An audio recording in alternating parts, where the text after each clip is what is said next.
Bapa kami yang ada di surga, kembali malam hari ini Bapa, kami mau mendengarkan firman-Mu. Urapi kami dengan kuasa Roh Kudus-Mu untuk mengerti dan memahami firman-Mu malam hari ini. Dan sebelum kami beristirahat, biar Engkau tutup bungkus kami dengan kuasa darah-Mu. Ya Tuhan, terima kasih bila firman-Mu ini akan selalu menjadi pegangan hidup kami dan kekuatan kami. Kami sambut firman-Mu malam hari ini, biar kami bisa merenungkannya dan kami dapat menjadi anak-anak terang, karena bagi kami Allah adalah terang. Terpujilah Engkau Bapa, di dalam nama Tuhan Yesus Kristus yang menjadi Tuhan dan Juru Selamat kami. Dengan urapan Roh Kudus-Mu kami sambut firman-Mu dengan sukacita. Haleluya, amin.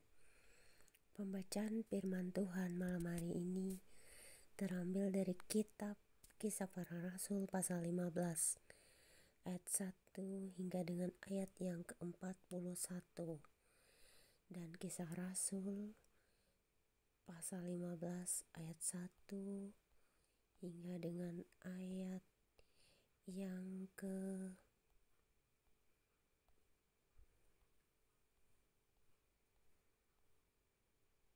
21 dengan perikop sidang di Yerusalem yang berbunyi demikian. Beberapa orang dari Yudea ke Antiokhia dan mengajarkan kepada saudara-saudara di situ, jikalau kamu tidak disunat menurut adat istiadat yang diwariskan oleh Musa, kamu tidak dapat diselamatkan. Tetapi Paulus dan Barnabas dengan keras melawan dan membantah pendapat mereka itu.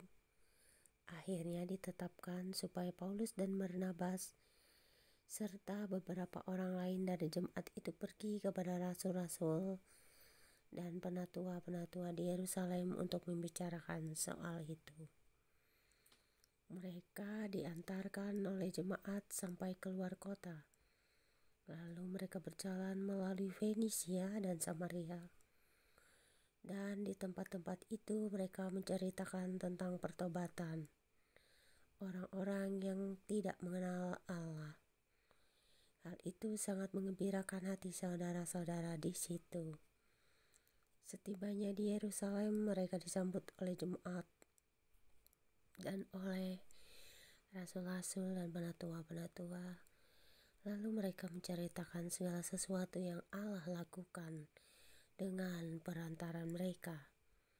Tetapi beberapa orang dari golongan Farisi yang telah menjadi percaya datang dan berkata, orang-orang bukan Yahudi harus disunat dan diwajibkan untuk menuruti hukum Musa. Maka bersidanglah rasul-rasul dan penatua-penatua untuk membicarakan soal itu. Sesudah beberapa waktu lamanya berlangsung pertukaran pikiran mengenai soal itu, berdirilah Petrus dan berkata kepada mereka, hai saudara-saudara, kamu tahu bahwa telah sejak semula Allah memilih aku dari antara kamu, supaya dengan perantaran mulutku bangsa-bangsa lain mendengar berita Injil dan menjadi percaya. Dan Allah yang mengenal hati manusia telah menyatakan kehendak-Nya untuk menerima mereka, sebab Ia mengaruniakan Roh Kudus juga kepada mereka sama seperti kepada kita, dan Ia sama sekali tidak mengadakan perbedaan antara kita dan mereka, sesudah Ia menyucikan hati mereka oleh iman. Kalau demikian, mengapa kamu mau mencobai Allah dengan meletakkan pada tengkuk murid-murid itu suatu kuk yang tidak dapat dipikul, baik oleh nenek moyang kita maupun oleh kita sendiri? Sebaliknya, kita percaya bahwa oleh kasih karunia Tuhan Yesus Kristus, kita akan beroleh keselamatan sama seperti mereka juga. Maka diamlah seluruh umat itu, lalu mereka mendengarkan Paulus dan Barnabas menceritakan segala tanda dan mujizat yang dilakukan Allah dengan perantara mereka di tengah-tengah bangsa-bangsa lain. Setelah Paulus dan Barnabas selesai berbicara, berkatalah Yakobus, "Hai saudara-saudara, dengarkanlah aku. Simon telah menceritakan bahwa sejak semula Allah menunjukkan rahmat-Nya kepada bangsa-bangsa lain, yaitu dengan memilih suatu umat dari antara mereka bagi namanya. Hal itu sesuai dengan ucapan-ucapan para nabi seperti yang tertulis. Kemudian aku akan kembali dan membangunkan kembali pondok Daud yang telah roboh, dan reruntuhannya akan kubangun kembali dan akan kuteguhkan, supaya semua orang lain mencari Tuhan, dan segala bangsa yang tidak mengenal Allah yang kusebut milikku. Demikianlah firman Tuhan yang melakukan semua ini, yang telah diketahui dari sejak semula. Sebab itu aku berpendapat bahwa kita tidak boleh menimbulkan kesulitan bagi mereka dari bangsa-bangsa lain yang berbalik kepada Allah. Tetapi kita harus menulis surat kepada mereka supaya mereka menjauhkan diri dari makanan yang telah dicemarkan berhala-berhala, dari percabulan, dari daging binatang yang mati dicekik, dan dari darah. Sebab sejak zaman dahulu hukum Musa diberitakan di tiap-tiap kota, dan sampai sekarang hukum itu dibacakan tiap-tiap hari Sabat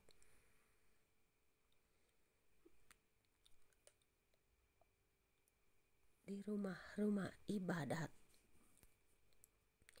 Kemudian Kisah Para Rasul pasal 15 ayat 22 sampai dengan ayat yang ke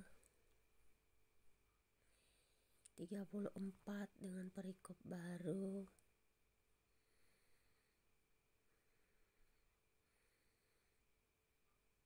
Jawab kepada Antiokhia yang berbunyi demikian. Maka rasul-rasul dan penatua-penatua beserta seluruh jemaat itu mengambil keputusan untuk memilih dari antara mereka beberapa orang yang akan diutus ke Antiokhia bersama-sama dengan Paulus dan Barnabas, yaitu Yudas yang disebut Barsabas dan Silas. Keduanya adalah orang terpandang di antara saudara-saudara itu. Kepada mereka diserahkan surat yang bunyinya, "Salam dari rasul-rasul dan penatua-penatua, dari saudara-saudaramu kepada saudara-saudara di Antiokhia, Syria, dan Kilikia yang berasal dari bangsa-bangsa lain. Kami telah mendengar bahwa ada beberapa orang di antara kami yang tidak mendapat pesan dari kami telah menggelisahkan dan menggoyangkan hatimu dengan ajaran mereka. Sebab itu dengan bulat hati kami telah memutuskan untuk memilih dan mengutus beberapa orang kepada kamu bersama-sama dengan Barnabas dan Paulus yang kami kasihi, yaitu dua orang yang telah mempertaruhkan nyawanya karena nama Tuhan kita Yesus Kristus. Maka kami telah mengutus Yudas dan Silas yang dengan lisan akan menyampaikan pesan yang tertulis ini juga kepada kamu. Sebab adalah keputusan Roh Kudus dan keputusan kami, supaya kepada kamu jangan ditanggungkan lebih banyak beban daripada yang perlu ini. Kamu harus menjauhkan diri dari makanan yang dipersembahkan kepada berhala, dari darah, dari daging binatang yang mati dicekik, dan dari percabulan. Jika kamu melihara diri dari hal-hal ini, kamu berbuat baik, sekianlah, selamat." Setelah berpamitan, Yudas dan Silas berangkat ke Antiokhia. Di situ mereka memanggil seluruh jemaat berkumpul, lalu menyerahkan surat itu kepada mereka. Setelah membaca surat itu, jemaat bersukacita karena isinya yang menghiburkan. Yudas dan Silas yang adalah juga nabi lama mendesati saudara-saudara itu dan menguatkan hati mereka. Dan sesudah beberapa waktu keduanya tinggal di situ, saudara-saudara itu melepas mereka dalam damai untuk kembali kepada mereka yang mengutusnya. Tetapi Silas memutuskan untuk tinggal di situ.